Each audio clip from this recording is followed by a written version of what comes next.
Welcome to haunted world. Lights बंद कर लो क्योंकि कहानी अभी शुरू होती है।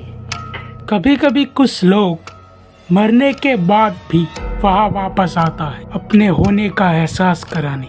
आज की कहानी असम के बोरोमा के एक सुंदर और बड़ा फार्म हाउस की है, जहाँ पर कुछ राज कुछ रहस्य छुपा हुआ है। तो आइए कहानी को शुरू करते हैं।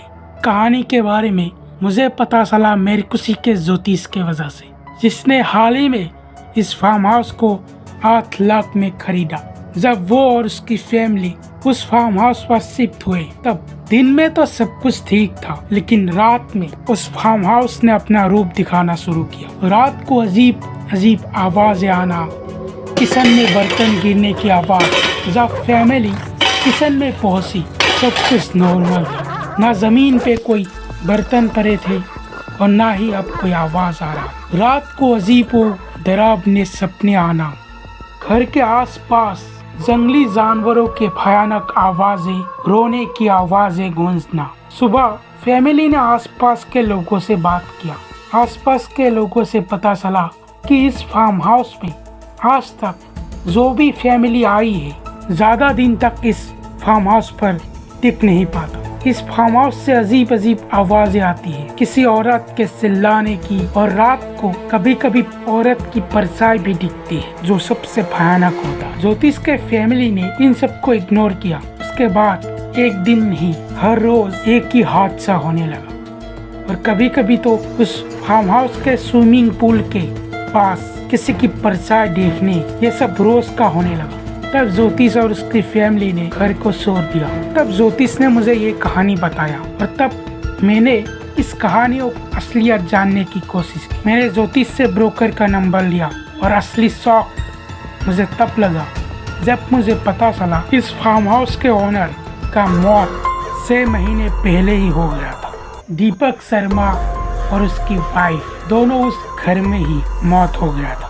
मैं फार्म हाउस के आसपास के लोगों से बात की, मुझे भी उतना ही पता चला। अजीब आवाजें आना, किचन में बर्तन गिरने की आवाज, घर के आसपास किसी की परछाई घूमना, ये सब। मैं डर डर के उस फार्म हाउस के अंदर गया और उसमें एक किताब मिला मुझे, जिसमें कई नंबर लिखे थे। उसमें से एक नंबर कंस्ट्रक्शन इंजीनियर का था। मैंने कॉल किया और बात, तब मुझे एक और शौक लगा। तब मुझे पता चला बहुत पुराना एक परिवार रहता था, जिसमें माँ और बेटी रहती। उन दोनों को यहाँ से निकाल कर उन्होंने अपना फार्म हाउस बनाया। और एक रात गैस सिलेंडर ब्लास्ट होने की वजह से दीपक शर्मा और उसका वाइफ वहीं पर मर गया।